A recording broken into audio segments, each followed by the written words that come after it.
Now you're probably wondering, why have I got my lathe running nice and slow here? Well, I got a comment last night from one of the viewers, and he asked me, why, when I have a mandrel-saver, do I use the nut? Well, I want to show you why. By the way, what I really like about this particular lathe is I can slow it right down, as you can see. And you think, well, why would you want to turn that slow?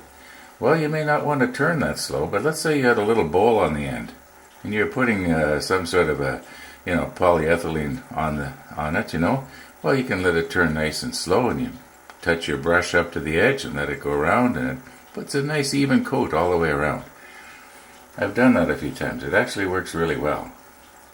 Don't need it if you're using wax or something, because naturally you want a little bit of speed when you're putting on wax. But anyway, let's take a look at this and see why it is that I use the nut when I don't need to. Okay, let's loosen this up a bit here. There you can see it's nice and loose. Now see if we can loosen the nut while it's turning. There we go. Now everything's nice and loose, okay? About 3 or 4 months ago, I was trying to turn a piece of acrylic using the mandrel-saver and no nut. And it kept catching and stopping. It would catch and it would stop, catch and stop. I was having a terrible time. I couldn't figure out, why is it not working now when a year ago I did it and it worked great.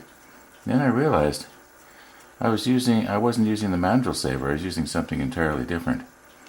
In other words, I was using the ordinary mandrel with a nut on the end. Well, this mandrel did come with a nut, so I put it on, tightened it up, and then once it's tightened up, then I didn't have any more problems with it binding and catching and stopping.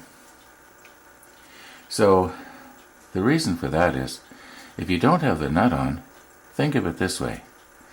Okay, this bushing right here is being driven by this surface area right here. Not by the mandrel. It's not like the mandrel all of a sudden swells up inside your brass tube and binds it that way. It's still loose, just like this.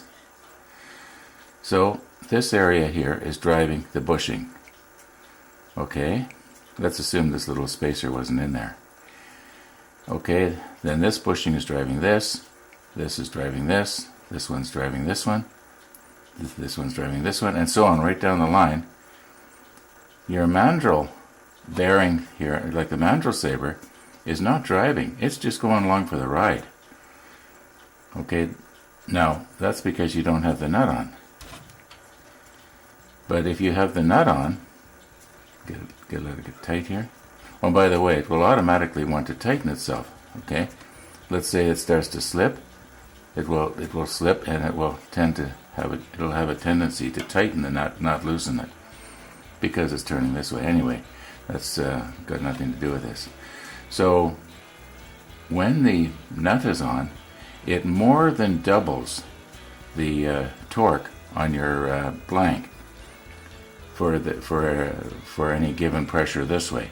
And when I say more than, it's because before, without the nut, this bushing has to drive the mandrel-saver, which in turn, there's a lot of friction there. And if you don't think so, after about 10 minutes of turning, put your hand on that.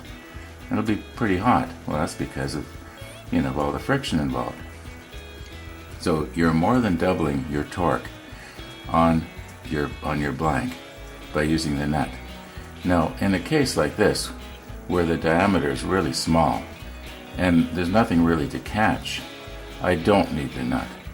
But before, when I was turning those off-center pieces, like that had the branches sticking out and all the rest of it. Anyway, I think you know what I mean. In other words, that's why I use the nut. Sometimes.